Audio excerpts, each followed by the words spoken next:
Quienes no me conocen, mi nombre es Ana María Castaño, hago parte del equipo de mercadeo de la clínica y pues para nosotros es muy importante tenerlos a ustedes como participantes de este espacio de formación.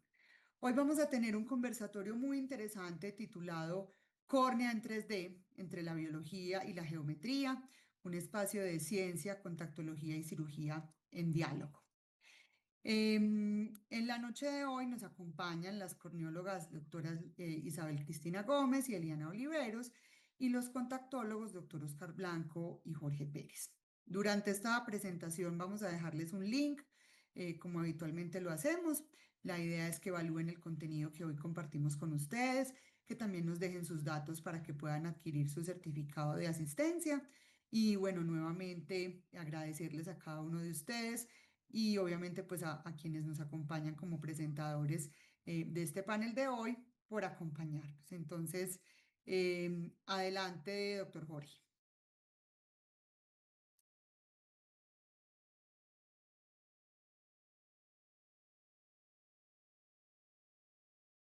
Bueno, hoy nos está acompañando la doctora Eliana Oliveros. Ella es médica de la Universidad de Antioquia, especialización en Universidad Nacional, su especialización en córnea y segmento anterior en Hospital Militar Central de México.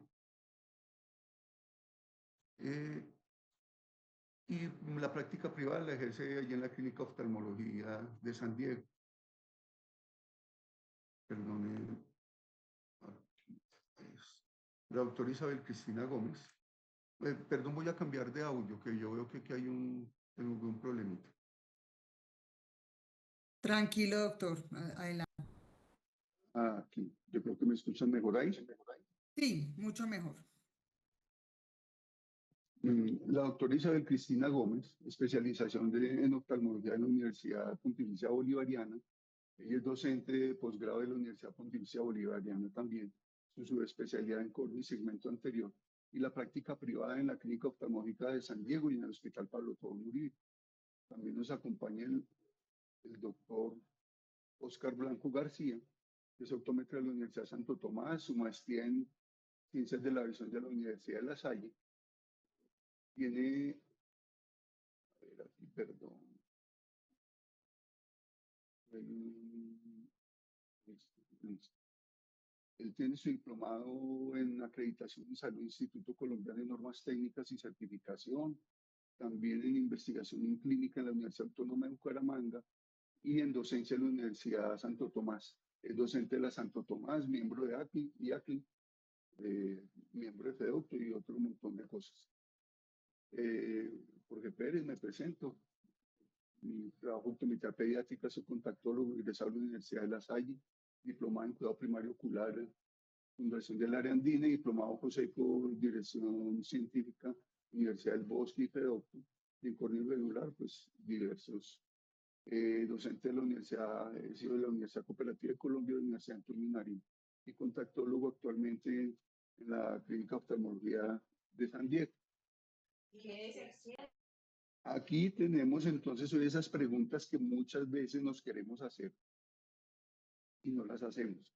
Vamos a profundizar viendo ya de forma integral entre corneólogos y contactólogos para ir equilibrando los conocimientos y conceptos.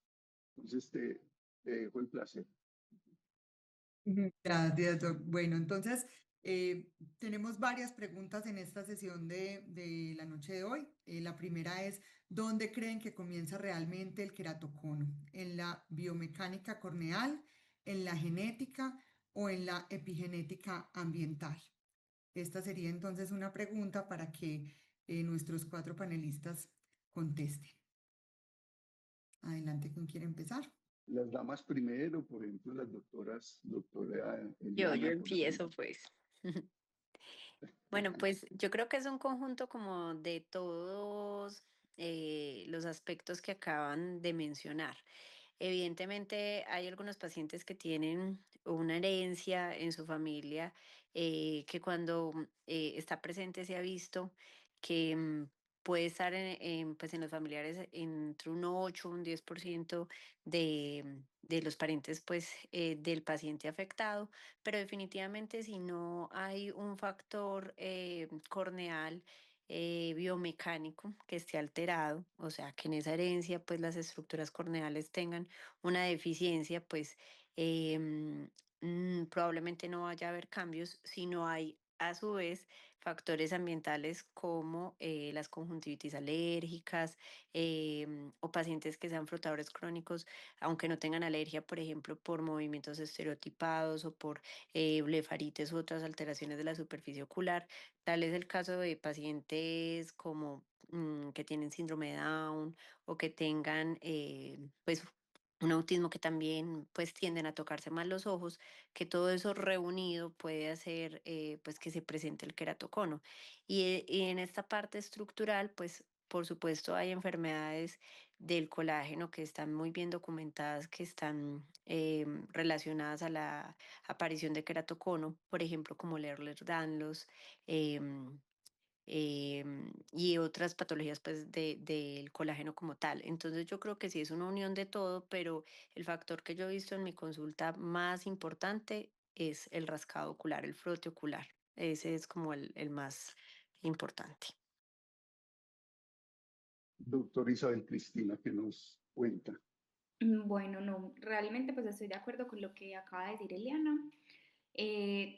Pues aquí realmente hablaríamos más como de la epigenética, porque estamos hablando de que normalmente son pacientes que traen ya un componente hereditario de predisposición y que si existe o no el disparador, pues esto se expresa, que el disparador en este caso sería el frote. Hay algunos casos en los que también, digamos, más para complementar, porque estoy de acuerdo con todo lo que dijo Eli, tenemos pacientes que son súper frotadores, que son súper alérgicos y uno les hace seguimiento y las córneas son gruesas, son córneas supremamente estables que no se deforman y que en este caso precisamente nos termina mostrando que aunque todos los factores ambientales, aunque esté la inflamación, aunque esté la conjuntivitis y el rascado presentes, hay pacientes que no desarrollan ectasia porque no tienen este componente de su biomecánica y de la parte genética. Qué bien. Mi doctor Oscar.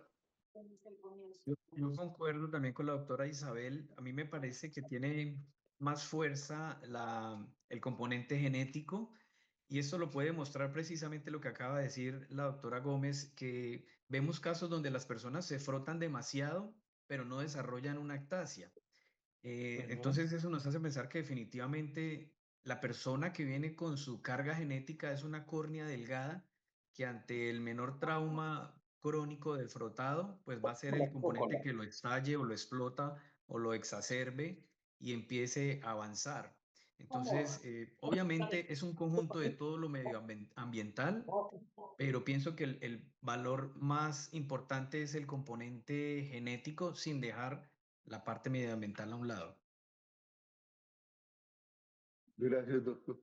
Yo ahí agregaría solo dos cositas. Hubo un estudio que estuve viendo que me impactó hace tiempo, donde además del frote, encontraron que más que el frote, había casos en que la forma como dormía la persona, si la almohada lo estaba apretando, si dormía sobre una mano, hacía un efecto mayor que si fuera el efecto del frote. Uno dice, le pregunta, ¿usted se rasca los ojos? Usted, no, no, nada, el niño no se los toca, pero resulta que tiene esos malos hábitos para dormir y genera la exacerbación debido a eso, pues una alteración biomecánica. Y también algo que se está estudiando mucho últimamente que tiene que ver con de la parte epigenética que está nombrando la doctora Isabel Cristina. Eh, Todas estas alteraciones que tienen que ver, sabemos que la córnea, su colágeno tipo 1 y 5 son los que se mantienen allí para mantener la estructura de la córnea. Y, y allí se encuentran alteraciones y se ha visto que algunas de esas alteraciones pueden ser generadas por estrés oxidativo, por otros tipos de estrés e incluso se está estudiando desde la biodescodificación que altera la parte biológica y la parte bioquímica, llevando a generar aumento en todos estos biomarcadores inflamatorios que a su vez van a generar también una exacerbación en el queratocono y en la citasa, que son como cosas muy interesantes que están todavía en estudio, pero están dando unos resultados tremendos porque ese tipo de inflamación va a generar fragmentación de las fibras y por ende aumentar el queratocono. Bueno, muchas gracias. Excelente Gracias. respuesta, mis doctores. Yo quería Bueno, complementar continuamos. algo que acaba de decir Jorge y es importante la parte, la manera como duerme la persona influye mucho y sabemos que el queratocono tiene un componente asimétrico, siempre va a haber un ojo que tenga más que el otro, entonces algunas personas duermen más hacia un lado de la cara que el otro y de pronto, por ejemplo, fijándonos en un niño pequeño que tenga su componente hereditario de queratocono y que tenga una alergia de muy temprano, a veces podemos ver que mientras está en la etapa de tetero, algunos que toman tetero, con una mano sujeta el tetero y con la otra se frota uno de los dos ojos. O una persona adulta viendo televisión, con una mano tiene el control del televisor o el mouse, tal vez es su mano dominante y la mano no dominante es la que utiliza de pronto para frotarse más uno de los dos ojos y esto influencia también en esa asimetría típica de los queratoconos. Perfecto, muchas gracias. Bueno, vamos entonces con la segunda pregunta y es hasta qué punto la topografía y la tomografía actuales pueden predecir la progresión de una ectasia antes de que el paciente sea sintomático. ¿Qué tal entonces si empezamos al revés? Empecemos con el doctor Oscar.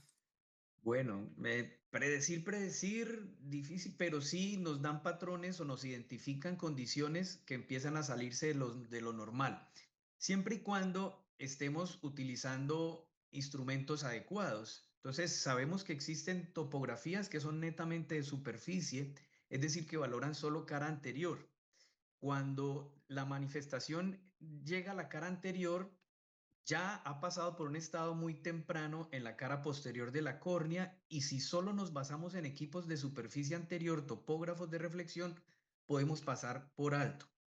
Como hoy en día tenemos equipos que cada vez van avanzando, llamados tomógrafos, que nos detectan no solo la cara anterior, sino la posterior, las elevaciones, y van incursionando cada vez en índices más detallados, podemos encontrar esos queratoconos subclínicos muy temprano, antes de que se afecte, podemos encontrar con agudezas visuales 20/20, sin que el paciente tenga síntomas. Obviamente no va a tener nada de signos clínicos, son estos casos que llamamos subclínicos o frustros, que gracias a la tomografía podemos detectar. Entonces, predecir de pronto no me gustaría esa palabra, pero sí detectar muy tempranamente los casos que a futuro tenemos que empezarle a hacer seguimiento más minucioso porque tienen la probabilidad más alta de generar el queratocono. Gracias, doctor. Doctor Jorge. Mm, a mí me gustaría de pronto yo quedar para lo último, por si hay algo que agregar, porque Perfecto. en esto sí las dos corneólogas tienen un conocimiento bastante vasto sobre el tema. Doctora Eliana.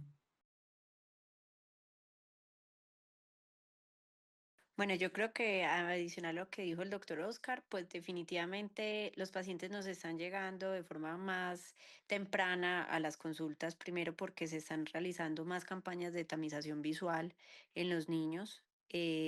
Segundo, porque también hay una conciencia, digamos, de salud pública un poco mejor de evitar el frote ocular y los pacientes, como ya hemos dicho, que tienen esa herencia en la familia, pues llevan a sus hijos para que detectemos si tienen pues alguna condición que pueda llevarse pues como el seguimiento mucho más estrecho.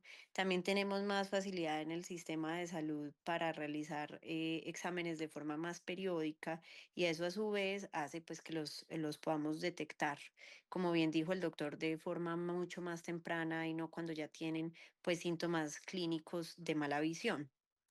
Adicionalmente, algunos pacientes nos llegan, por ejemplo, para cirugías refractivas, buscando pues quitarse sus lentes o sus gafas y ahí los detectamos, aunque no tengan síntomas adicionales, y les hacemos topografías pues para poder saber si son candidatos y ahí también tenemos como una oportunidad para iniciar esos seguimientos y tratarlos a tiempo.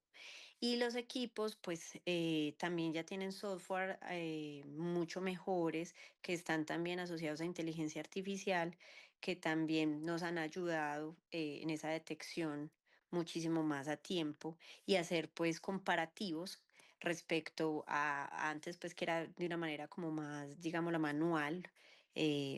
Nos alimentamos cada vez más de tecnología para poderlo hacer. Entonces creo que sí, pues no podemos predecir, como dijo el doctor, a quién le va a dar y a quién no, pero sí detectarlo muchísimo más temprano, de forma más temprana. Gracias, doctora. Doctora Isabel Cristina.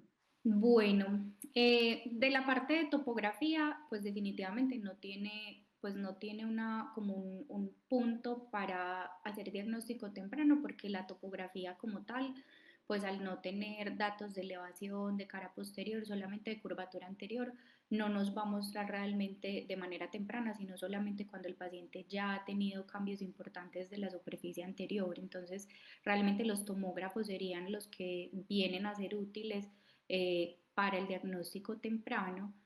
De manera tradicional hemos utilizado la tecnología de Pentacam, que es Scheimpflug, y que son mapas de pues realmente curvatura anterior que se toman a través o basados en imágenes de elevación y que nos permiten tener pues estos datos tanto de la curvatura anterior como del grosor y de las elevaciones anterior y posterior. Y cuando nos centramos en el Pentacam y empezamos a hacer evaluaciones tempranas en Pentacam, tenemos herramientas como por ejemplo el Belin Ambrosio, que nos permite tener un diagnóstico temprano y poder encontrar de manera temprana y un poquito más sensible como esos cambios de la cara posterior. Pero también en tecnologías más modernas como los mapas epiteliales podemos incluso encontrar cambios mucho más tempranos que los de la cara posterior, porque realmente la cara anterior sí cambia tempranamente, pero el epitelio la está enmascarando. Entonces, no solamente podemos tener la herramienta de la cara posterior y de los cambios en la cara posterior que nos permite el Pentacam, sino que con los mapas epiteliales ya podemos incluso, yo diría que tener cambios incluso más temprano que los de la cara posterior. Lo que pasa es que si tenemos solamente una tecnología como Pentacam que no tiene mapas epiteliales, pues nos basaríamos en los cambios de la cara posterior como los iniciales, pero ese enmascaramiento que se está dando con el epitelio en la curvatura anterior incluso pudiera darnos una herramienta muy importante en los pacientes asintomáticos y en los casos más tempranos. También cuando, por ejemplo, evaluamos la progresión, en el Pentacam que está el display de progresión, podemos encontrar que siempre el que primero se ve como progresión o el que primero se ve afectado es el de la cara posterior. Entonces, muchas veces, si solamente empezamos a tomar los datos, como los que uno toma, los 4 mapas, K1, K2, la queratometría promedio, el grosor, uno puede decir, no, este paciente está súper estable. Y va uno y mira la curva del Belin y se da cuenta que cuando se está comparando el radio de curvatura de los 3 milímetros centrales en la parte posterior, sí hay cambios significativos en pacientes que incluso todavía desde cara anterior no lo están mostrando, precisamente pues por el mismo enmascaramiento también epitelial. Voy a también complementar algo y es la, la, la real finalidad de la detección es hacerlo en los estadios muy iniciales, pero a veces tenemos que también fijarnos en cosas muy minuciosas desde la parte refractiva.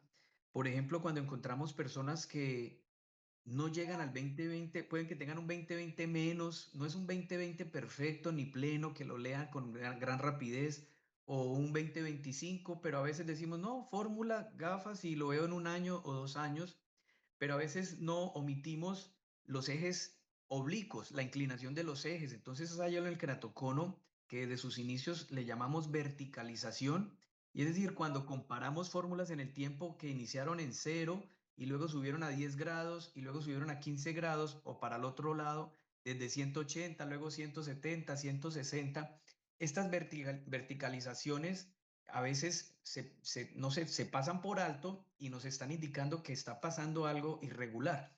Asimismo, las personas que dependen netamente de autorrefractómetros y simplemente ponen el forópter y hacen el subjetivo y no utilizan el retinoscopio, pues está bien establecido que existe algo que se llama sombras en tijera, pero también yo en la clínica, en la academia les digo, antes de que pasen a hacer sombras en tijera o reflejos en tijera, hay algo que se llama esbozo de sombra en tijera. Entonces, que empieza a ser en el eje horizontal, puede que tú veas un reflejo normal, de velocidad normal, de apariencia y forma normal, pero en esos ejes verticales, cuando hacemos el barrido vertical de la refracción vertical, empezamos a ver un discreto, apenas que se empieza a evidenciar algo que podemos comparar con un reflejo en tijera, y eso es lo que llamo esbozo de sombra en tijera o reflejo en tijera. Entonces también hay que fijarnos en la parte refractiva, que se puede pasar por alto cuando no comparamos las gafas que tenía antes con la refracción actual y vemos esa verticalización que les digo, o de pronto por la practicidad dejamos de usar el queratómetro manual, que nos da que las miras no contactan, una sí contacta perfecto, pero la otra no contacta muy bien, que eso no nos lo dice el autorrefractómetro. Entonces, a veces es bueno volver a utilizar las cosas viejitas, lo manual, porque nos pueden dar tips muy temprano de que algo raro está pasando hacia la irregularidad, y ahí empezar a sospechar y empezar a reunir tanto los antecedentes familiares, la historia de alergia que ya lo hemos venido hablando, y en ese momento empezar a solicitar, de acuerdo, no una topografía de cara anterior, sino una tomografía o algo que me complemente tanto cara anterior, posterior, elevaciones y los mapas que veníamos hablando anteriormente. Gracias, doctor. Sí, hay queda poquito por agregar, porque en realidad lo dijeron todo. Sí es súper importante hacer, no podemos predecir, pero sí prevenir. Muy de acuerdo con lo que decía el doctor Oscar, las doctoras. Prevenir el queratocono, y de pronto esta pregunta se nos enfoca a eso, porque todo queratocono empezó como un astigmatismo. Y cuando nosotros lo dejamos pasar, fue cuando llegó y se convirtió en un queratocono, que ya después llega a casos de no tener solución. Tuvo un caso así que sí me dio dolor, eh, porque la remití precisamente con la idea de que le hicieran un cross-linking para evitar que siguiera avanzando, pero la persona a la que la remití, no sé por qué, le dijo, no, no, gafas, y la mandó donde otra persona, a que él le puso un lente de contacto. Ahora les cuento qué ocurrió con eso. Ya cuando me llegó, no, fue empeorando, y se pudo haber frenado a tiempo. Hoy en día tiene un queratocono que acabo de pasarla a unos lentes especiales, precisamente por esa razón. Entonces, es siempre la recomendación. Yo soy no soy tan amigo de las topografías por eso.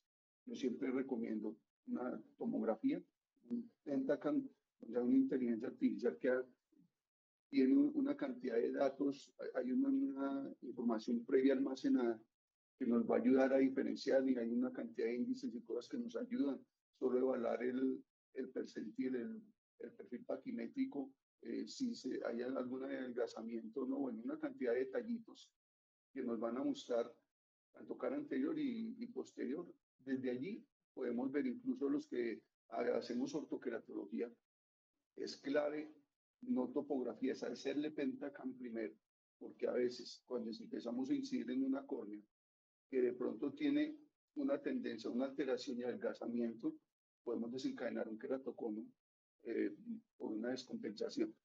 Y por último, aprovechando que tenemos ya en la clínica en el 79 que nos ayuda donde estaban combinando el disco de Plácido, estaba combinando tomografía y hay algunas imágenes de Chenru y a la vez estamos utilizando el mismo sistema de los CT. Lo que estaba contando ahora las doctoras de cómo nos ayuda a hacer esos mapas del epitelio y poder con mucha anticipación, incluso antes de que haya cambios visuales, prevenir que no esté apareciendo un queratocono. Y aquí me sale una pregunta, doctoras. ¿A qué edad creen ustedes que deberíamos en los niños en los que hay alguna sospecha hacer por primera vez o recomendarles el pentacanalografía o cualquiera de estos equipos con esta tecnología hacerlo de examen? ¿Cómo a qué edad inicial? Yo lo pido lo más rápido que el paciente se deje. O sea, si es un niño alérgico que se frota mucho, que tiene antecedente, hay niños con los que uno se sorprende que son súper juiciosos y se dejan hacer una tomografía, se dejan hacer un pentacam tranquilamente. Entonces yo siempre, si tengo una sospecha fuerte, si es un paciente muy alérgico, astigmatismo alto, siempre lo pido. Si de pronto sale no confiable, pues listo, o sea, se sigue intentando. Pero siempre que ellos empiezan con estos síntomas y si tienen también el componente pues hereditario y esto, intento, o sea, ¿a qué edad pueden llegar a ser tan juiciosos para dejárselo hacer? Hasta 5 años, 4, yo creo que hay algunos pacientes que se dejan, es como lo más pequeñito pues que he visto que tienen tomografías confiables. Sí, yo también tengo casos de niños de 4 años. Es muy retador pues para la persona que está haciendo el examen, pero también pienso que tal vez, aunque no quede tan bien hecho, pues nos da pues una idea, un esbozo de cómo está esa córnea y también le enseña al niño como a irse acostumbrando a este tipo de estudios que se van a hacer de forma repetitiva, entonces a las siguientes veces es más fácil de hacerlo. Entonces sí, estoy de acuerdo a lo que dice Isabel, lo más temprano que se pueda. Muchas gracias. Perfecto, entonces vamos con la tercera pregunta y es, en pacientes jóvenes con queratocono progresivo, ¿qué consideran primero? ¿Un crosslinking precoz o una adaptación temprana con lentes especiales? ¿Quién quiere iniciar? Las doctoras. La respuesta corta, crosslinking. No, definitivamente el crosslinking, pues porque el crosslinking es el único tratamiento que ha demostrado detener la progresión del queratocono. Realmente la adaptación de lentes especiales no es, o sea, no es excluyente, es que ambos van a ayudar, porque realmente lo que yo no puedo hacer es pensar en poner un lente de contacto y en no concientizar al paciente de la importancia de que no progrese la enfermedad, de estar haciendo tomografías de manera frecuente y hacer un entrecruzamiento en el momento en el que nos demos cuenta que está empeorando. Realmente el uso de los lentes va a apoyar la rehabilitación visual del paciente, pero no hace nada en la progresión. Adicionalmente, pues en los Perfecto. pacientes más jóvenes y en los niños sí he visto que la progresión se hace más rápido, se hace más, pues llegan a estadios mucho más avanzados, más graves, que en pacientes más mayores cuando inicia el queratocono, pues a mayor edad. Entonces sí también considero pues que la respuesta es hacer crosslinking de forma temprana. Obviamente, si son niños, adolescentes, explicarlo muy bien a los padres porque va a doler, pero pues es un dolor que va a valer la pena, pues o así se los digo yo, porque pues estamos tratando realmente la enfermedad desde el punto de vista, como hablábamos, desde lo biomecánico, desde el tejido, haciéndolo fuerte para que no tenga un empeoramiento visual a futuro. Entonces sí, crosslinking de forma temprana. De acuerdo Muchas con el gracias. Doctor crosslinking. Oscar. De acuerdo, el crosslinking. Hay colegas y Y hay personas que dicen, bueno, esperemos a comparar qué pasa. Estamos hasta ahora la primer topografía, salió con queratocono, esperemos control en 6 meses, un año, a ver si avanza. A veces ese a ver si avanza es arriesgarse a que efectivamente progrese y se pierde el tiempo de haberlo frenado. Entonces, apenas se detecte, obviamente estando en un rango de edad donde tenemos el rango de edad crítico, es decir, entre los 10 y 30 años, entre más temprano se detecte, lo ideal es no dejar pasar el tiempo y pensar en programar un crosslinking. ¿Para qué arriesgarse como en la miopía? Hay personas que detectan la miopía y dicen, voy a darle seguimiento en un año, y cuando al seguimiento del año pues se les subió y dejaron de tratarlo en un tiempo. Entonces, volviendo al queratocono, pienso que si está en la edad entre los 10 y los 30 años, sobre todo 10, 15, donde detectamos el queratocono, pienso que no hay momento de esperar, sino empezar con el crosslinking, porque sabemos que el lente de contacto no es para frenar el queratocono, sino para restablecer la visión, la función visual. Entonces, definitivamente pienso que tiene más peso el crosslinking. Exacto, muchas gracias. Esa pregunta es clave en ese sentido. Y miren lo que nos acaban de contar pues, las doctoras, lo que nos dice el doctor Oscar también. Necesitamos es detenerlo, en lo posible es detenerlo. Y hay un detalle que quiero adicionar. Soy contactólogo, sí, pero resulta que cuando estamos mirando los biomarcadores, el queratocono es una enfermedad neuroinflamatoria. Hay artículos sobre esto. Aunque es supuestamente una enfermedad no inflamatoria, sí se desencadena por factores inflamatorios, y todos estos biomarcadores inflamatorios están allí. Y adicional, nosotros lo que hacemos es colocarle, por ejemplo, un lente de contacto rígido o uno blando, pero el paciente tiene problemas de ojo seco. Va a generar inflamación, y esa inflamación va a generar una alteración en el tejido. Entonces, en ese sentido, estaríamos sí o sí acelerándole y exacerbando el problema. Entonces, como acaban de decir, ¿para qué voy a esperar? No, vamos en 6 meses a ver si le progresó y le coloco un lente que posiblemente le esté alterando y aumentando sus factores inflamatorios. No, le estoy ayudando a acelerarlo. Entonces, sí o sí, vaya donde su corneóloga preferida y envíelo para posible crosslinking cuanto antes. Muchas gracias.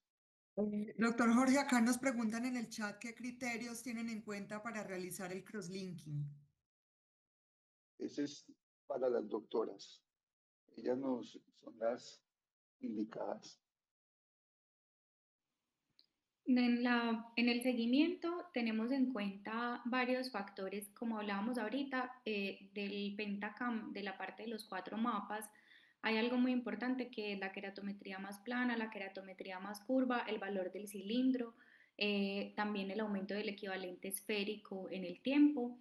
Realmente uno de los que utilizan más en los estudios y que realmente es el más inespecífico de todos es la queratometría máxima, no la K2, sino la queratometría máxima, que es como en cualquier punto del mapa, y ese es el más variable y el que de manera más frecuente uno puede encontrar cambios entre un estudio y otro sin que sea realmente un queratocono progresivo.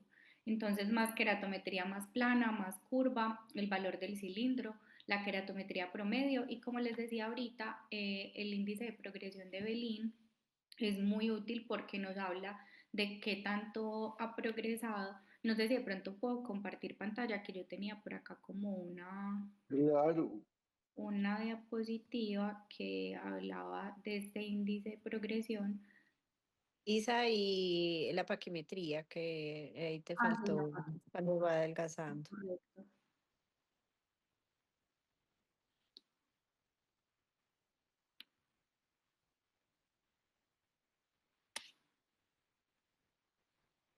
Ahí se está viendo. Todavía no, doctor. Oh, todavía no.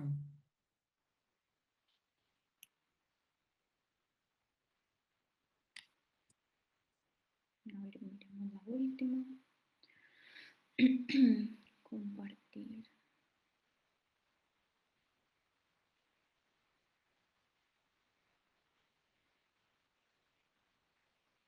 Mientras vas compartiendo, yo quería complementar algo importante y es, ¿ya lo lograste?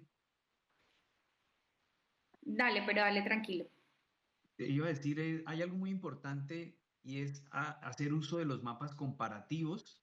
Es decir, cuando tenemos un examen previo y un examen nuevo, lo ideal es siempre recalcarle al paciente es que se tome los exámenes en el mismo equipo, en la misma institución, precisamente para hacer uso de los mapas diferenciales, porque el equipo mismo me va a decir cuántas micras, cuántos milímetros, en qué parte cambió la cara anterior, la cara posterior, la elevación anterior, posterior, paquimetría. Entonces, esto nos lo da el mapa diferencial sin tener que yo estar mirando los dos mapas simultáneamente, punto por punto, valor por valor.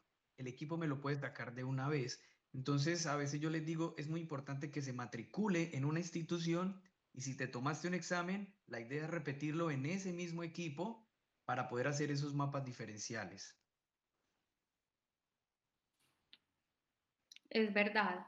Sí, yo también lo hago de esa manera. También le pido al paciente que siempre lo trate de hacer en el mismo sitio. Bueno, ¿me están escuchando? Sí, doc. Sí, Ah, bueno. doctora. No, este es el display de progresión de Belin, que es el que les explicaba que también es muy útil porque a veces solamente No se necesitamos ve. unos valores. Ay, no Perdón, sé. doc, todavía no estamos. Ahí se ve. No. Ok. No, Isa, yo creo que apaga como tu cámara, a ver si de pronto así se proyecta, Y se dale me ocurre. compartir toda la pantalla. Ah, bueno, ok, voy a apagarla. Voy a apagar el video. Compartir.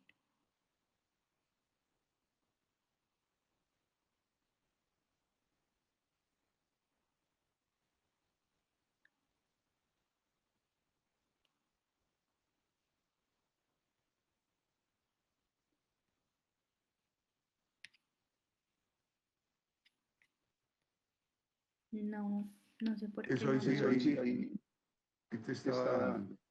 Ya Y es ahí lo mostrar ves. Es que yo creo que solamente me deja compartir como la parte del explorador y ya. Em, bueno, yo creo que lo puedo decir sin mostrarlo. Realmente Si lo es... tienes por ahí en WhatsApp, me lo O si envías lo y yo tienes por ahí en WhatsApp, me lo comparto. envías y yo lo comparto. Ok. Entonces, la parte de la progresión de Belin tiene en cuenta aspectos de la cara posterior que no son tan fáciles de evaluar si uno solamente mira los 4 mapas, si solamente pues como que tenemos en cuenta esos datos de cara anterior, de la queratometría más plana, más curva, la queratometría promedio, el cilindro, la paqui. Entonces también tiene un valor muy importante. Hay pacientes que pueden tener todo normal y no estar progresando con los criterios que acaba de decir y que sí estén progresando, sobre todo en la parte de la B, del ABCD de Belin, que es la que nos habla precisamente de la cara posterior. Muy seguramente, como les decía ahorita, si hiciéramos estudios de mapa epitelial para evaluar progresión, también encontraríamos en mapa epitelial cambios importantes en el grosor del epitelio en el ápex del cono que nos indiquen también progresión. Lo que pasa es que no es algo que ahorita estemos haciendo con regularidad, pero pudiera pasar también. Y ahorita con el MS39, que aparte de que tenemos los mapas epiteliales, también tenemos la curva gaussiana, también es de gran utilidad a la hora de Perdón, evaluar doctora. la progresión. Deja de compartir un segundito para poder unir. Cancelar. Ahí ya, ¿cierto? Creo. Sí, ya.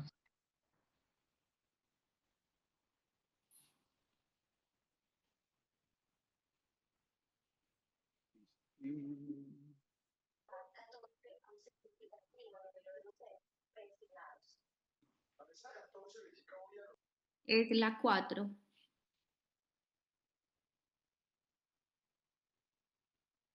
esa que está ahí.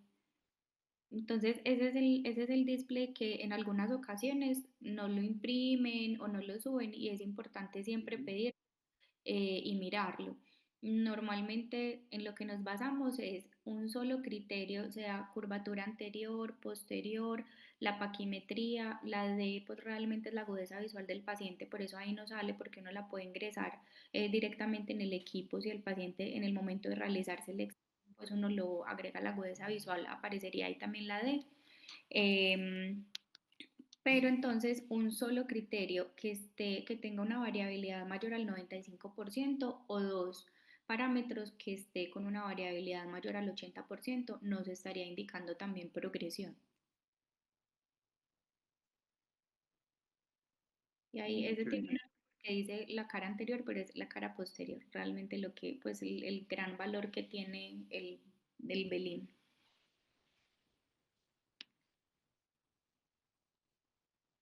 ¿Te proyecto alguna más? No, no, no, gracias. Dale. Entonces seguimos.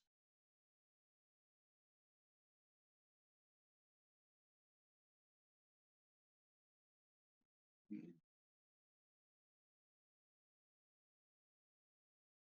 Mm, Con la cuarta, con la pregunta cuarta.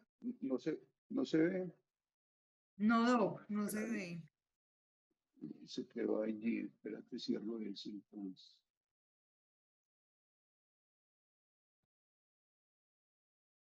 Así.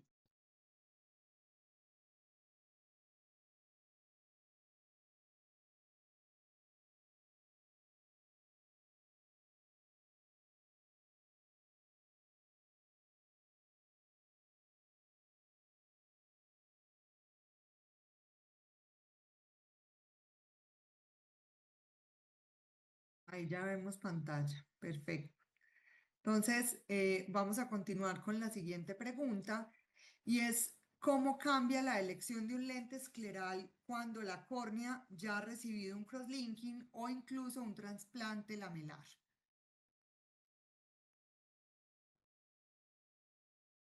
¿Hablas tú, Jorge, o voy yo? Dale, mi doctor, tranquilo. Bueno, yo pienso en tres situaciones, no solo en crosslinking, sino también en el trasplante y también en los anillos. Pienso, en el crosslinking no hay ningún problema, simplemente es esperar a que pase la normalización de la superficie después de que se haya dado de alta y que no haya tenido ninguna complicación, ningún tipo de haze y se restablezca su lubricación, que puede ser entre 1, 2, 3 meses, es decir, cuando el corneólogo ya lo dé de alta, no hay ninguna complicación, incluso en seguir usando lentes corneales si los venía usando, a pasarse a los esclerales, creo que ahí no hay ningún inconveniente. Creo que lo difícil viene más adelante si el paciente fue operado de anillos intraestromales, que no lo pusiste ahí, porque si los anillos van a hacer que la Ujú. córnea quede más sensible.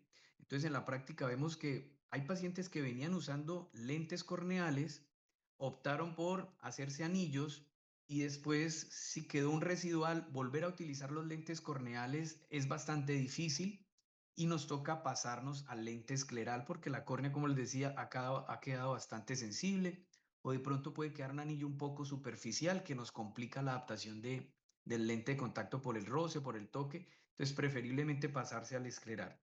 Y en cuanto al trasplante de córnea, sea lameral o sea total, aquí lo que hay que tener en cuenta es el recuento, que siempre nos hace pensar en los contactólogos que hay que tenerle miedo, porque definitivamente es lente escleral está asociado que puede disminuir drásticamente el endotelio corneal que sabemos que ya viene disminuido después de un trasplante. Entonces hay que ser muy minuciosos pidiendo trasplantes muy periódicos y sobre todo diciéndole al paciente de usuario de lente escleral que debe ser muy limitado en las horas de uso, porque el lente es tan cómodo y la gente ve también que puede abusar de horas de uso y esto ve afectado el recuento endotelial. Y como el recuento endotelial, mientras se va disminuyendo, no se siente nada, es asintomático, después nos podemos enfrentar a un riesgo donde lleguemos a un nivel crítico de 1000 células o menos de 1000 y tengamos que suspender todo uso del lente de contacto.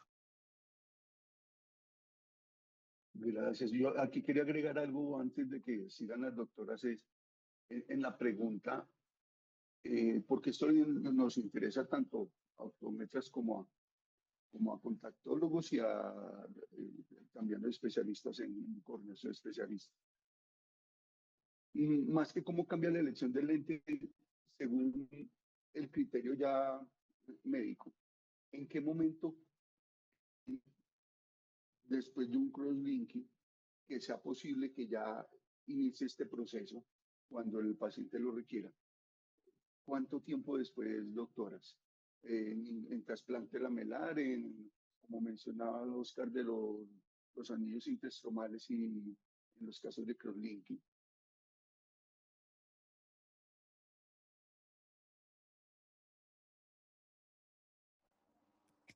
Doctor, lo que pasa es que, pues, habitualmente esperamos, como el doctor Oscar dijo, más o menos unos 3 meses iniciales. Pero, por ejemplo, en los trasplantes también depende de cómo vamos a manejarle el astigmatismo secundario que puede quedar con el trasplante, aunque sea pues lamelar. Ujú.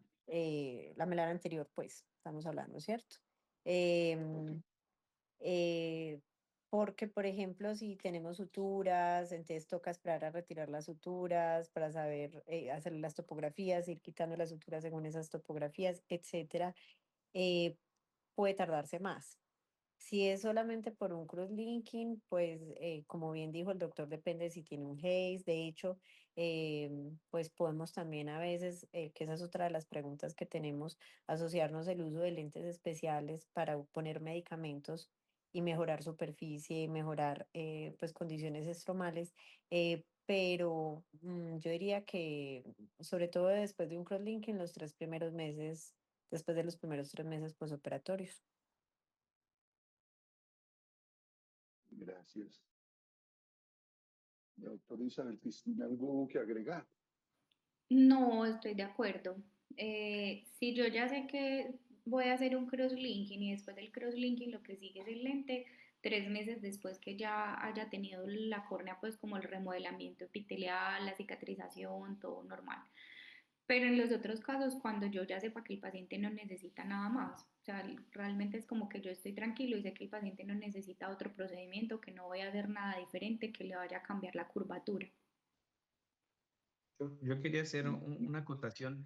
Pienso que no hay un Ujú. tiempo estimado en general para cada persona. Cada caso requiere su ¿Verdad? manejo. Pienso que el mensaje que yo le quiero dar a los contactólogos y a los colegas optómetras es que no se apresuren a adaptar el lente sin no tener el visto bueno del médico tratante, del cirujano, quien hizo la cirugía, quien hizo el crosslinking, quien hizo el trasplante o el implante de lentes, hasta que no dé el visto bueno, porque no podemos decir a un mes, a 2 meses o a 6 meses, no, hasta cuando esté terminado y le diga ya puede adaptarse a lentes de contacto, en ese momento sí proceder, porque nos ponemos de pronto por presión del mismo paciente, que quiero ver ya, que me hacen falta, que no puedo ver con gafas y de pronto podemos incurrir en alterar el curso normal del posoperatorio y de pronto Ok. cometer un error. Entonces, más bien es cuando el corneólogo dé el visto bueno. Ese sería como el tiempo ideal.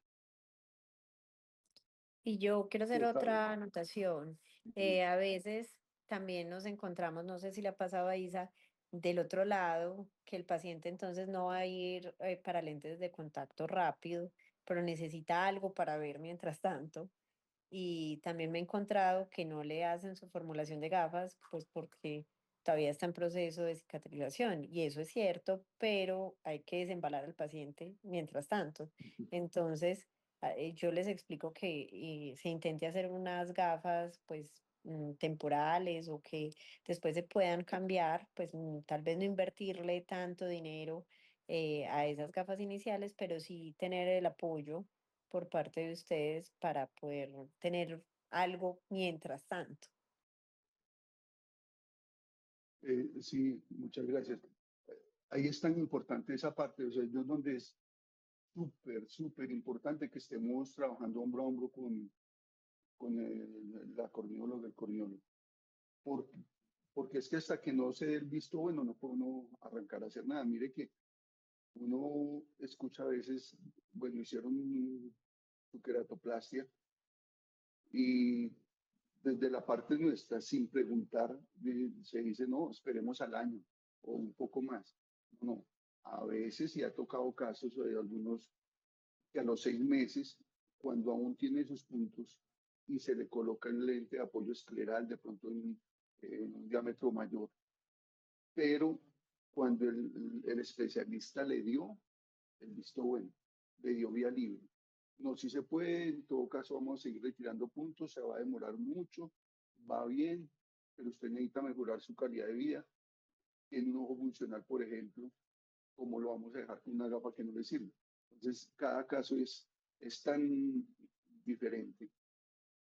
En lo que mencionó ahorita el doctor Oscar sobre los anillos, muchas veces se adapta sobre anillos lente corneal normal sin problemas, pero muchos casos uno ve eh, desde que desde que en la topografía, en el pentacam, uno ve la elevación y aparece la elevación allí de esa área de la córnea, podemos estar generando un estrés sobre esa área. Entonces, es donde uno siempre debe tender a adaptar lentes un poquito más grandes, ya sea limbales, ya sea eh, esclerales, mini esclerales que llaman, o el lente escleral que sea necesario con tal de ayudarle al paciente, pero cuando he visto uno el especialista tratando y tener en cuenta siempre que uno exigirle que el paciente viene a mi control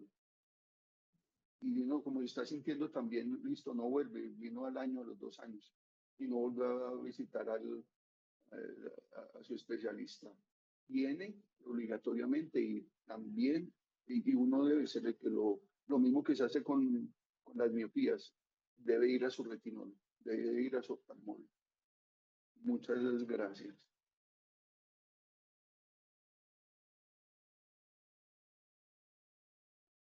La quinta pregunta y es Siguiente. en la práctica real, ¿dónde suelen complementarse más las visiones del corneólogo y del contactólogo en el manejo de la córnea irregular? Bueno, realmente yo creo que nos estamos complementando todo el tiempo. Es como yo les decía ahorita, realmente no es excluyente querer hacer algún procedimiento u otro porque en muchos momentos, tanto desde los estadios más iniciales como desde los más tardíos, pues como hasta los más tardíos, vamos a tener, podemos encontrarnos con la necesidad de adaptar un lente de contacto siempre y cuando tengamos muy presente que ese queratocono esté estable, que no esté progresando, que si es un astigmatismo demasiado irregular y no es posible adaptar un lente de contacto o hay una anisometropía supremamente importante y el paciente acepta el uso de anillos, junto con los anillos nos complementamos con los lentes de contacto, o el paciente quiere ir solamente a lentes de contacto, entonces realmente y ya estadios muchísimo más avanzados en los que no podemos poner anillos, en los que hay cicatrices, o sea, desde lo más temprano hasta el final, creo que estamos en todo momento como un complemento.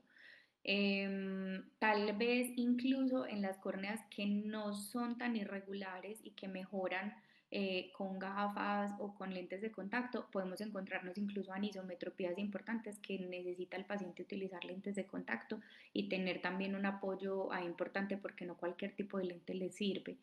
Eh, Cuando ya tenemos un abordaje un poquito más refractivo, porque también podemos ver el queratocono desde un inicio como yo quiero que mi paciente sea refractivamente como lo más perfecto posible, pudiéramos encontrarnos también con la situación en la que un estadio 4 de un paciente que está como pretrasplante, que no le puedo poner anillos, la córnea es supremamente irregular y con lo único que mejora es con un lente de contacto escleral, ahí creo que es el punto como más importante en el que uno sabe definitivamente este paciente lo único que le sirve antes de un trasplante es un lente de contacto y nada más.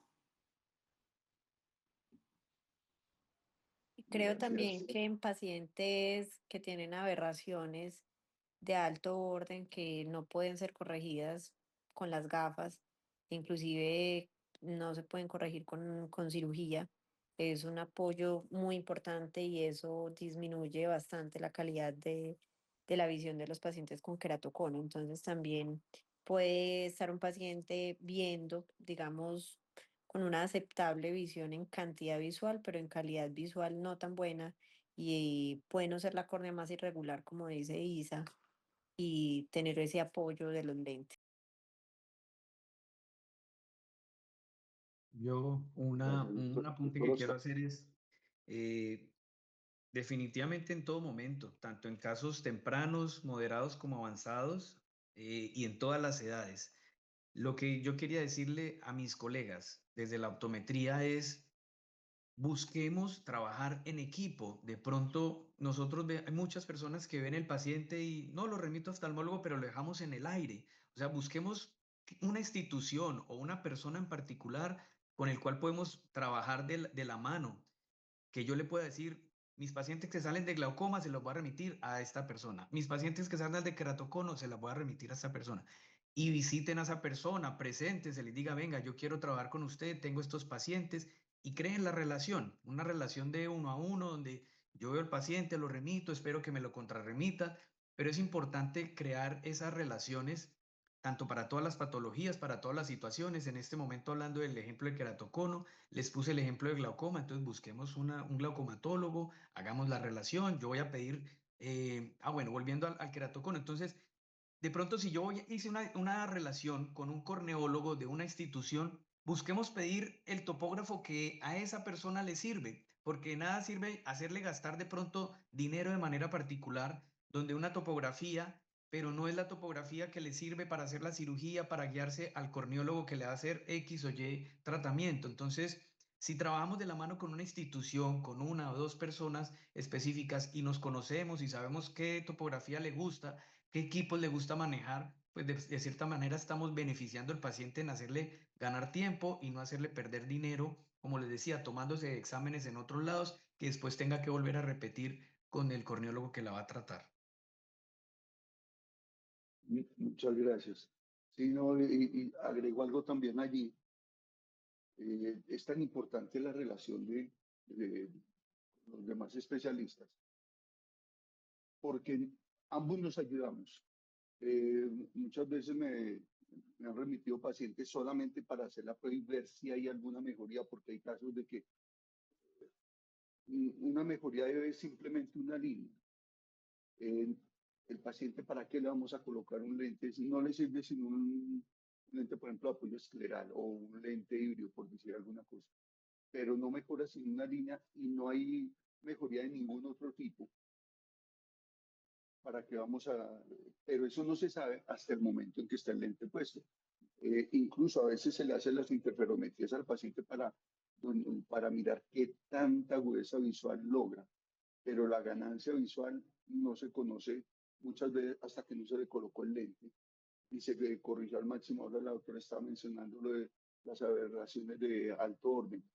Con lentes de apoyo escleral de última tecnología uno puede controlar estas aberraciones.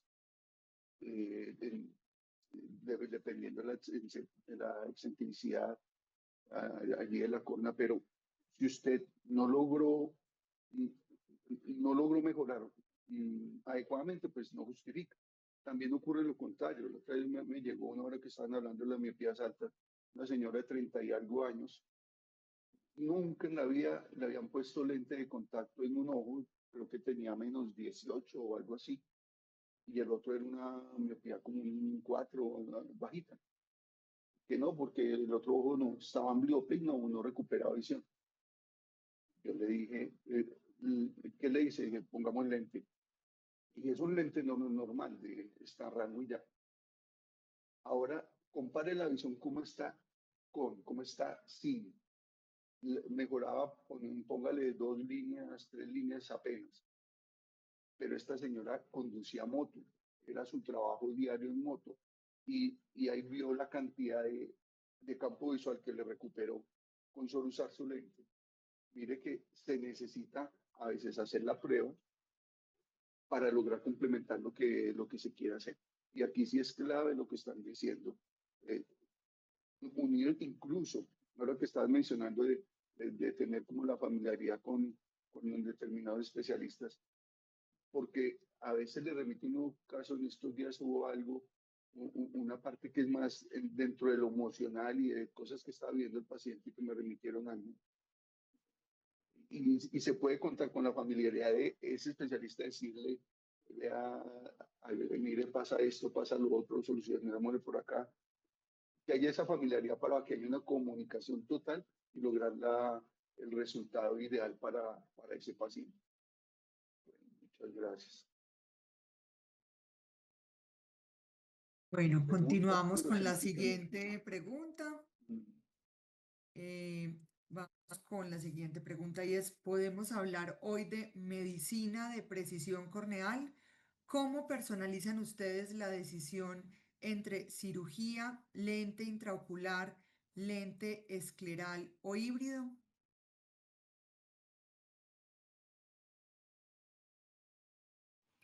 Bueno, doctor, te voy a pedir si de pronto puedes mostrar una de las diapositivas que tenía por ahí, que es como un mapita conceptual. Vamos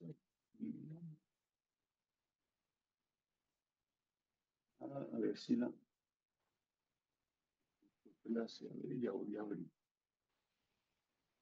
Bueno, realmente lo primero, siempre que tenemos un paciente con queratocono, independiente, bueno, un poquito dependiente de la edad, porque los mayores de 35 años hay menos preocupación en la progresión, pero lo primero que tenemos que pensar siempre es si el queratocono es o no es progresivo, porque no podemos pensar en hacer nada, ninguna técnica de rehabilitación visual, sea permanente, sea algo pues como tipo cirugía, antes de estar completamente seguros que el paciente tiene un queratocono estable o no. Entonces, parar el rascado y evaluar esa estabilidad es lo primero. De ahí ya viene algo que tiene que ver con los estadios y, como decía ahorita Eli, con las aberraciones. Realmente para mí, pues sí, yo creo que todos mis residentes siempre saben que yo hablo de aberraciones, pero, o sea, para mí las aberraciones son todo. Yo reporto un pentacam y reporto las aberraciones. Pido siempre el display de anillos para saber cuál es el coma y cuál es el eje del coma y poder hacer planeaciones. Entonces, realmente las aberraciones son supremamente importantes a la hora de yo determinar si mi paciente es candidato a un tratamiento o no, porque yo tengo que saber si ese paciente necesita una remodelación de la córnea, sea quirúrgica o sea con un lente de contacto, o si el paciente puede tener una corrección solamente de su defecto esferocilíndrico quedando contento. Incluso esto me puede a mí decir si ese paciente que tiene una agudeza visual subóptima, esa agudeza visual es justificada por el queratocono o no, porque en muchas ocasiones tenemos pacientes ambliopes o pacientes que tienen al mismo tiempo concomitante cualquier otra enfermedad o cualquier otra causa de disminución visual, y uno puede saber y decir, no, es que por más que yo le ponga unos anillos a este paciente, la causa de que el paciente llegue al 20/50 no es el queratocono, porque sus aberraciones están bien, porque tiene un corbatín regular, simétrico, con algo de pérdida de la ortogonalidad, pero sin aberraciones tan altas. Entonces, ese cuadrito lo habíamos hecho con uno de mis profesores, lo hicimos para un capítulo de un libro que precisamente hablaba sobre tratamiento, pues como abordaje del queratocono, y es un abordaje que es muy refractivo, por eso les decía ahorita, porque es como tratando de buscar siempre técnicas que permitan al paciente mejorar, no solamente desde la parte de corregirle su defecto esferocilíndrico, sino también en lo posible tratar de disminuir la anisometropía y llevar al paciente a la mayor comodidad posible y a la mínima dependencia de ayudas ópticas externas. Entonces acá inicia siempre con, pues como en el momento del diagnóstico del queratocono, con parar el rascado, clasificar al paciente, estar todo el tiempo de manera transversal preguntándose si el paciente tiene o no tiene un queratocono progresivo. eh, Como decíamos ahorita, si es un paciente menor de 16 años, casi que ni siquiera preguntarnos si es progresivo y más bien ir a entrecruzar de una vez. Si es un queratocono progresivo, hacer crosslinking y después del crosslinking empezar a determinar, dependiendo del estadio del paciente y de cómo están sus aberraciones, cuáles son las herramientas que puedo que puedo utilizar. Ahí lo que aparece en rojito son como los niveles de evidencia. Y miren que realmente de todas las terapias que tenemos para queratocono, el único que tiene nivel 1A es el crosslinking, porque es el único que realmente tiene estudios que avalan que es la única terapia que detiene la progresión del queratocono, y esos estudios están, o sea, realmente tienen la máxima evidencia porque son metaanálisis. Todos los otros tienen series de casos y estudios que tienen niveles de evidencia pues mucho más bajitos y que no son tan controlados como los que tiene el crosslinking. En los estadios entonces del 1 al 3, que son estadios un poquito como más intermedios, ahí entonces realmente miramos si el paciente alcanza en su mejor corrección un 20-40 o no. Esto es con la refracción en el consultorio. Y dependiendo de esto, empezar a definir si necesitamos o no una remodelación corneal. Si el paciente alcanza una visión mejor de 20-40 en el consultorio, quiere decir muy posiblemente que sus aberraciones están bajas. Lo que yo he visto, porque realmente no está como descrito en ninguna parte, es que pacientes que tienen aberraciones menores a 2, 2.2, por lo general llegan a agudezas visuales muy buenas, de 20-20 o 20-25. Entonces son pacientes que no necesito hacerles una remodelación corneal, sino que dependiendo de su equivalente esférico puedo optar o por la colocación, el implante de un lente fáquico, ¿sí? Como aparece ahí en la partecita, que es como si tiene más de 3 dioptrías de refracción o de equivalente esférico, y pacientes con equivalentes esféricos un poquito más bajos, y dependiendo realmente de muchos criterios que Eli sabe que somos muy cuidadosos con eso, determinar si el paciente puede o no ser llevado a una cirugía con ablación de superficie y con tratamiento o no. En este caso, si el paciente llega a mejor que 20-40, muy probablemente no va a necesitar un manejo de aberraciones en la ablación de superficie, que ese es como el nivel que aparece más abajo. Si las aberraciones de alto orden son altas, entonces lo hacemos personalizado, y si realmente no están tan elevadas esas aberraciones, hacemos una ablación de superficie realmente solo del defecto esferocilíndrico. Si el paciente no corrige mejor que 20-40, quiere decir que su córnea sí está muy irregular, está muy aberrada y no puedo, muy posiblemente, aunque utilice ablación de superficie o aunque utilice un lente fáquico, el paciente no va a llegar a su mejor visión. Y eso es algo que es importante porque con mucha frecuencia encontramos pacientes que tienen, por ejemplo, Artis, Anartiflex, algún implante de lente fáquico, y el paciente realmente no llega a una visión muy óptima, y cuando miramos pues realmente el implante del lente fáquico se le hizo en presencia de unas aberraciones corneales supremamente importantes que realmente el paciente a que va a ser llevado con queratocono implante de lente fáquico. Yo tengo que pensar que el paciente va a ver lo mismo que ve con sus gafas. Si el paciente no corrige con las gafas, no va a corregir con el implante de lente. Entonces, por eso ese paciente o esa parte del implante del lente está solamente para el paciente que llega a tener una buena corrección, porque sus aberraciones no son tan significativas. Los que sí tienen aberraciones más altas, entonces uno puede pensar en implante de anillos, en implante de anillos más ablación de superficie, que realmente no es algo que hagamos con mucha frecuencia y no es tan recomendado, pues realmente por la zona óptica y por los riesgos que hay por la profundidad de los anillos. Otra de los procedimientos que podemos hacer es mejorar la superficie corneal, primero con un láser que no ablasione demasiado y que nos mejore aberraciones, y de ahí llevar el paciente al implante de lente fáquico, o mejorar la superficie corneal con los anillos y posteriormente lente fáquico. Esto sí tiene mejores resultados porque yo primero mejoro la forma de la córnea y después le manejo al paciente el residual que le haya quedado el esferocilíndrico, ya con mejor calidad visual y con mejor y corrigiendo también a más líneas de visión con el lente fáquico. Y ya pacientes en estadios mucho más avanzados, que no les podemos poner anillos, que no podemos hacerles ablación para remodelar la córnea, etcétera. Entonces va a depender mucho si hay o no hay cicatrización. En pacientes que no tienen cicatrices, podemos intentar lentes esclerales, como les decía ahorita. Realmente en todos los estadios es muy importante la ayuda del contactólogo, pero cuando somos muy exigentes desde la parte refractiva, este es el punto más importante porque son pacientes que tienen córneas supremamente deformes, que no les podemos poner anillos, ni hacerles ablaciones, ni hacerles nada distinto a ponerles el lente escleral. Y definir un trasplante dependiendo si no hay cicatriz, dependiendo de qué tan tolerante sea el paciente o no a estos lentes, porque realmente en ausencia de una cicatriz, el paciente con queratocono avanzado, el criterio como tal para llevar a trasplante es que tolere o no tolere los lentes de contacto. Ya en cicatrices, definitivamente, pues el paciente debería ir a trasplante.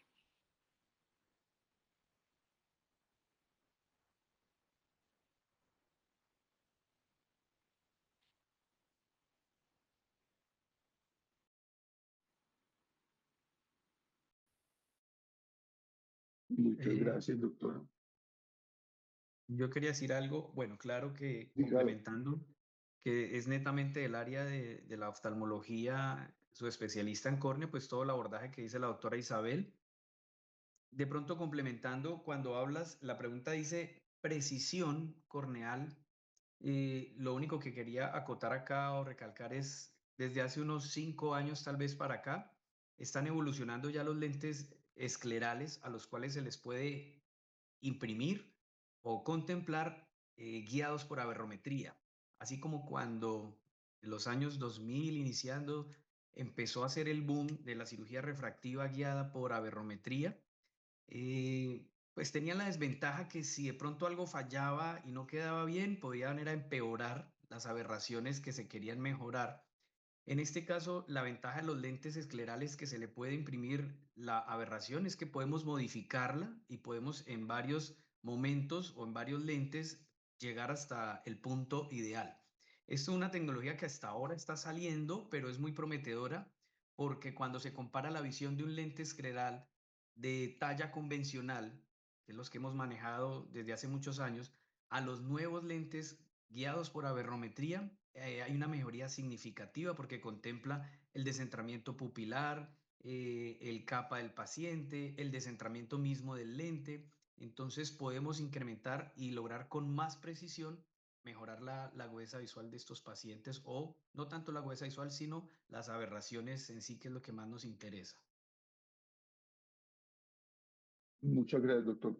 Y exactamente, a nivel, oiga, es tan importante porque la córnea, que es la que nos lleva la mayor parte eh, de calidad visual al paciente, ella tiene, ella tiene que ser perfecta. Incluso, de hecho, cuando se usa cualquier lente, además de lo que acaba de decir el doctor Oscar sobre por ejemplo, estos lentes como los iPrint, que son muy sumamente costosos, eh, los lentes que se están intentando hacer guiados por perfilometrías personalizados como tipo 3D, pero todavía no se ha logrado integrar perfectamente para lograr lo esperado. Pero ¿qué es lo que necesitamos cuando estamos hablando de precisión corneal? Así sea el lente más sencillo, siempre vamos de menos a más. Corneal, limbal, etcétera, etcétera, vamos aumentando, o híbrido, dependiendo de la calidad de visión que queremos lograr. ¿Dónde debe ir la precisión? Exactamente en lo que el paciente está necesitando de acuerdo a su actividad. Hubo un caso de un paciente que, por ejemplo, él, él era de estas personas que les enseñaba supervivencia en la selva, en el monte, daba instrucciones incluso en estos realities de cómo sobrevivir. Entonces, un paciente con una irregularidad corneal impresionante, al cual un lente escleral no podía, porque él no podía en medio de la selva estar poniendo y quitándose un lente. 3 días allá sumergido, lo único que necesitaba era un tipo de lente blando. Lograr un lente que le cubriera esas necesidades con el que él pudiera estar, incluso dormir con él, por, pues, por razones de asepsia y otras cosas. Esa personalización también tiene que ver de una manera integral con lo que hace. Hay un caso de, de este tipo de paciente, este es un médico En esa época yo me acuerdo que ese médico estaba en, le habían dado su trabajo administrativo por la visión pésima. Estaba programado ya porque tenía sus cicatrices en un grado, un queratrocone ya en grado 4, y no se podía y no quería en ese momento todavía y el corneólogo le dijo, no, todavía no vamos a hacer la queratoplastia, vamos a esperar, vamos a hacer eso, mientras tanto utilice los lentes. De estar en un trabajo administrativo por fin. Ese doctor agradecido por siempre, porque volvió a hacer microcirugías gracias a la calidad visual, a pesar de las cicatrices. Y es que hay algo que ocurre con el lente escleral, que al estar el lente escleral puesto, él deja la superficie húmeda y el haze y las cicatrices y lo que tiene allí alterando su visión, él las disimula mucho. Y algo que van a ver en la última conferencia de este mes que tiene que ver con percepción, hay, el cerebro se acomoda, él es el que ve, no es el ojo. Esta es la parte, esta es la cámara. La forma como ese cerebro se acomoda a ese tipo de percepción para ser capaz de diferenciar incluso cosas pequeñas, aún no con una sensibilidad al contraste óptima, pero lograr unas calidades visuales altas o cantidades de visuales altas que le permiten desarrollarse plenamente.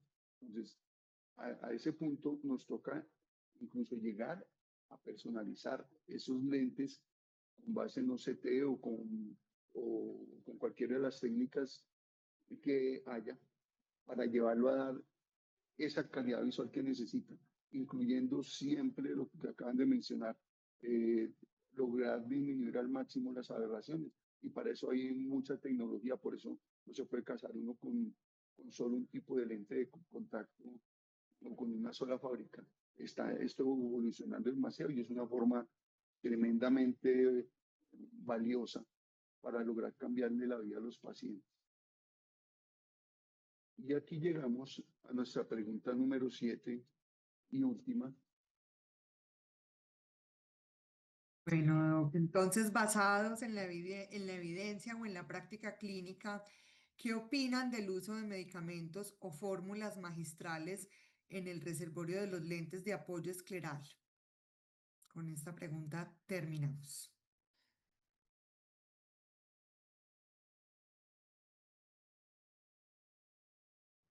Bueno, entonces, como han dicho de forma reiterada, hay que trabajar en equipo y es una estrategia que podemos utilizar en pacientes, como bien dijo el doctor, con cicatrices, con leucomas, con haze, en ojo seco, va muy bien. Pacientes que ya se les ha probado múltiples lubricantes, tratamientos y nada, el lente de contacto puede hacer una protección.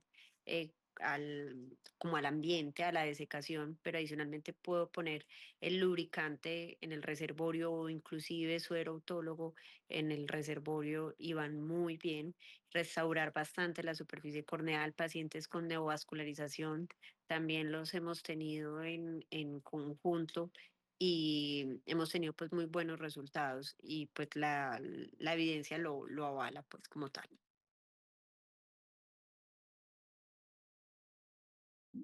Mi doctora Isabel Cristina. Sí, estoy de acuerdo. Realmente hay, especialmente la parte del suero autólogo, que tener suero autólogo como reservorio de los lentes esclerales ha demostrado que no solamente mejora la calidad visual de los pacientes que tienen problemas de superficie ocular, sino que mejora también la tolerancia a los mismos y la respuesta clínica de los pacientes a los diferentes tratamientos. Gracias, doctor Oscar. ¿No? De acuerdo. Sin embargo, es bien sabido que es como para casos especiales, ¿no? No es para todos los pacientes de esclerales, sino casos muy puntuales, sobre todo aquellos asociados a alteraciones de superficie o de resequedad o quemaduras. Entonces, la combinación de suero autólogo, de plasma, incluso en algunos de antibiótico, pero son para casos muy, muy, muy puntuales estas combinaciones y desde luego pues está soportado que funcionan pero la vigilancia tiene que ser muy, muy estricta de estos casos. Gracias, sí, es algo que acabas de decir, es supremamente importante, porque se corre el riesgo, como es un tipo de, al colocar en el reservorio el tipo de medicamento o fórmula magistral que vayamos a utilizar, y generalmente es algo que tiene que no estar preservado, también puede convertirse en un caldo de cultivo para que antes nos podrían empeorar el cuadro. Entonces, por eso es para casos puntuales, pero en la literatura sí se ha trabajado. Claro que se trabaja off-level, porque no hay todavía evidencia grande sobre el tema, pero se ha trabajado sí con antibióticos, se ha trabajado mucho con ciclosporina, y dentro de los estudios algo que se ha encontrado, por ejemplo, combinado con vitamina E, que sabemos que es un antioxidante que ayuda a disminuir ese estrés oxidativo que hay en la córnea, y eso por ende va a ayudar a estabilizar más rápido. Es más, potencia el poder inmunomodulador de, por ejemplo, la ciclosporina, facilitando la mejoría de esas córneas. Sí, hay que tener cuidado. Yo aquí les dejo este casito, terminamos con este. Este paciente, por ejemplo, como llegó, tenía un cuello a 50 centímetros. Observen toda esa cantidad de vasos y la córnea estaba muy mal. Fue un paciente que le salvaron el ojo, realmente hicieron su queratoplastia y todo en Bogotá. Ya después inició un rechazo. Hubo que remitirlo aquí por diferentes razones. Fue atendido aquí en la clínica, lograron salvar el botón del rechazo que estaba haciendo, pero quedó en estas condiciones. Llegó para colocarle un lente de apoyo escleral. Y aquí tocó hacer dos cosas. Uno, obviamente, el solo hecho de colocar el lente de apoyo escleral con un reservorio de solución salina mejora la estabilidad de la superficie y va a ayudar no es lo mismo estar totalmente en una espada, estar lubricado, que estar aplicando goticas cada 2 horas. De hecho, eso le ayudó. Pero algo que utilizamos también off-level fue el manejo de hialuronato libre de preservantes y posmolar, una marca específica, y logramos llevarlo poco a poco a ir mejorando hasta quedar aquí, como ven, a mano derecha. Después de 6 meses, entre 6 meses y un año, logró recuperar hasta un 20-60, después de que era cuenta de 2 a 50 centímetros. ¿Por qué trajimos este caso?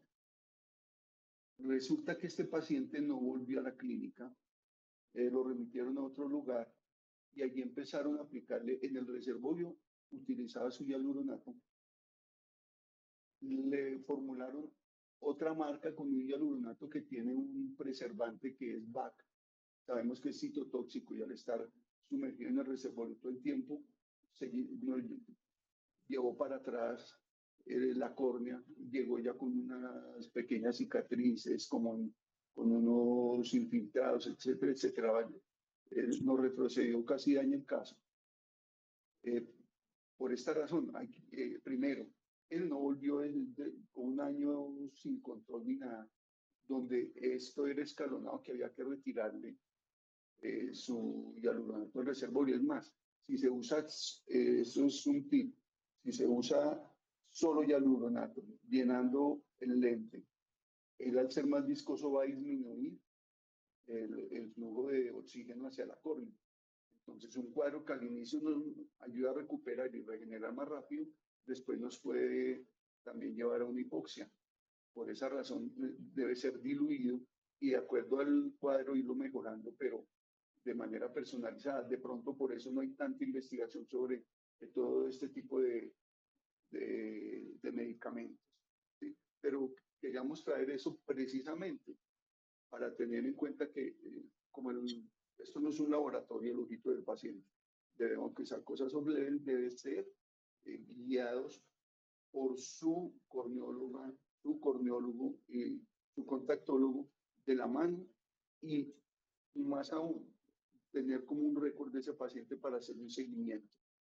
Este paciente hay algo en que terminó, ya después de que se logró otra vez volver a estabilizar su córnea, ya mismo con la doctora Eliana.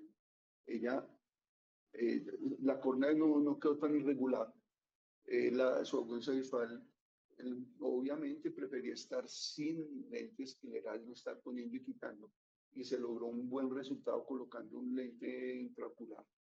Y ya el paciente quedó muy bien, se solucionó todos sus problemas y volvió como a una vida más normal. Pero esto es como una de las conclusiones, debemos ir muy de la mano, estar los dos conversando, estar no solo lo que va escrito en la historia, sino hay cosas que van por fuera de la historia. En un WhatsApp, como dice el doctor Oscar al inicio, debemos presentarnos, conectarnos con el especialista con que vamos a trabajar en todas las áreas por el bienestar de nuestros pacientes y nuestro propio. No olviden llenar la encuesta a través de la cual les va a llegar el certificado a las personas que estuvieron asistiendo a la charla. Y ahora nos quedan las preguntas para los doctores. No sé si hay preguntas allí que no alcanzo a ver. Sí, por acá nos están preguntando, doctor, dónde nos queda esta charla grabada. Nosotros tenemos nuestro canal de YouTube de la Clínica de Oftalmología San Diego y ahí en la siguiente semana estaremos alojando la charla de hoy para que quienes quieran puedan consultarla. Recuerden entonces diligenciar la encuesta para que puedan tener acceso al certificado de asistencia y calificar también la charla.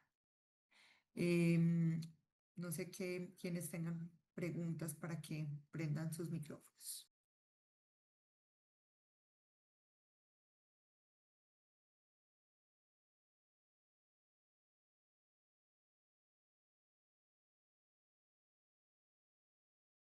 No hay preguntas en el chat. No hay preguntas, eso quiere decir que todo muy claro, de verdad que pues este formato permite, digamos, una participación activa también y un amplio conocimiento de estos temas entre todos los participantes. Agradecerle entonces a la doctora Isabel Cristina Gómez, a la doctora Eliana Oliveros, al doctor Oscar, al doctor Jorge Pérez por su participación en la noche de hoy. Dicen por acá que muchas gracias a todos, que muy interesantes los conceptos, los aportes, conocimientos al tema. Y bueno, recuerden que esta sesión de eco se realiza cada 8 días. Sí, y los invitamos. Quedan dos conferencias muy especiales ahora para septiembre. Ahora que estuvimos hablando de epigenética, hay algo muy especial en la próxima charla sobre el tema relacionado con la epigenética, pero a nivel ocular. Es muy necesario. Yo les dejo una conclusión.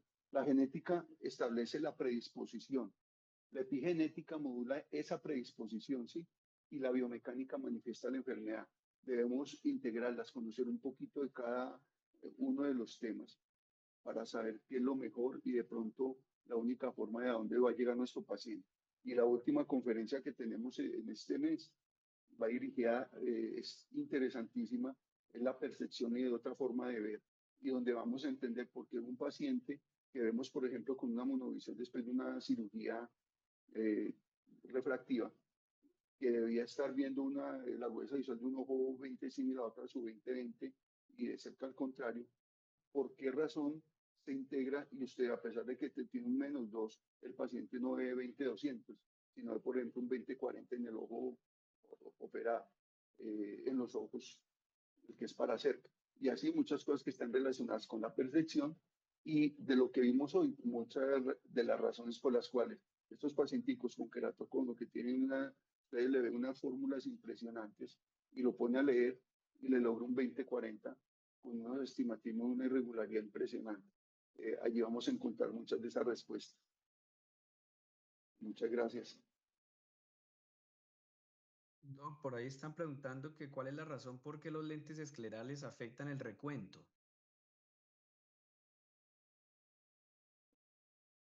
¿Vas a responderlo? Pues sí, pues la razón es porque de todos modos el lente de contacto escleral, aunque utilicemos materiales de alta permeabilidad, Ujú. dependen mucho del espesor, la distancia o el espacio que hay entre el lente y la córnea, pues debemos dejar el mínimo seguro, pero aún así el paso del oxígeno es limitado. Entonces debe ser dispuesto a que el lente debe usarse para horas limitadas. El inconveniente es lo mismo que nos enfrentamos o que se enfrentaron los colegas en ese entonces, en los años 70, cuando salieron los lentes blandos de EMA, que eran tan cómodos que el paciente abusaba de las horas de uso.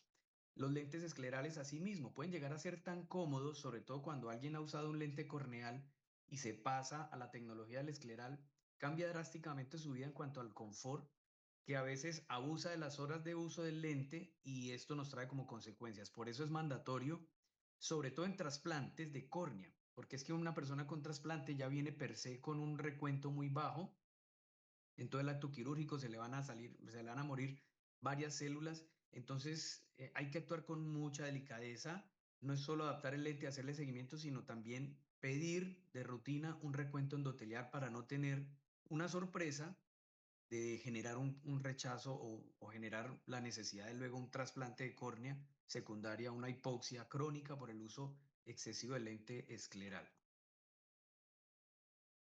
Yo quería pedirle a las doctoras que nos acoten algo, algo que aprendí con ellas con respecto al conteo endotelial.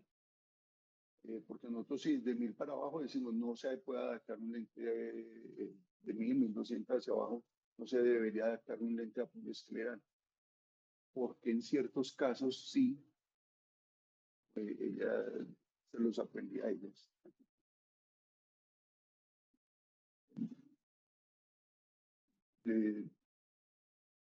Sí, incluso, bueno, no está la Pues doctora ahí. a veces también pasa que el conteo no está bien tomado, ¿cierto? Entonces realmente no es confiable pues lo que nos ponen como valor. De hecho, hay algunos equipos que lo hacen automático y pues no está adecuada la toma. Otras veces pues no se alcanza a ver, o sea, el equipo, por ejemplo, en la parte automática pone que las células hay más de las que realmente hay o hay menos de las que hay. Y cuando son córneas que son pues muy irregulares también las tomas pues se hacen difíciles de hacer. Entonces, esa es una de las razones. Y realmente hay otras donde pues las posibilidades que tenemos no son tantos y ustedes pues muy amablemente también instruyen al paciente sobre tener mejor hidratación o lubricación de la córnea, retirarse los lentes para dar mayor oxigenación, etcétera, y tenemos pues una estabilidad haciendo los seguimientos estrechos que nos muestran que podemos usarlas. Pero sí, sí son pacientes que exigen unos controles más continuos. Tal cual.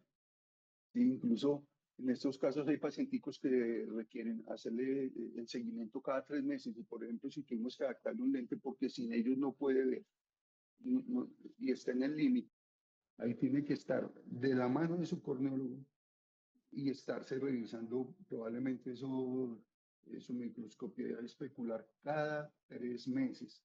Y nosotros darle siempre, para todo paciente, eh, la mayor permeabilidad posible en su lente de contacto, generalmente de 200, lo ideal hacia arriba, lo que es de los que normalmente mejor. Hay unos que tienen un poco menos, pero lo ideal es el mayor flujo de oxígeno posible y dosificarle el lente. Tuve un caso de una paciente que lo usaba y lo ponía como a las 7 de la mañana, lo quitaba a las 10 de la noche. Y aquí llegó con su neovaso. Tocó tomarle fotos, mostrarle, decirle para dónde iba si seguía así. Y con solo retirarlo 1 hora al día, a la hora del almuerzo que no lo necesita para ver los alimentos, esa persona, su córnea quedó otra vez totalmente, los vasos se devolvieron y todo. Entonces, hay que saber llevar cada paciente de acuerdo a su necesidad. Pero entonces, aún en aquellos casos límites, de cierta forma es posible de que haya el seguimiento milimétrico con los dos especialistas.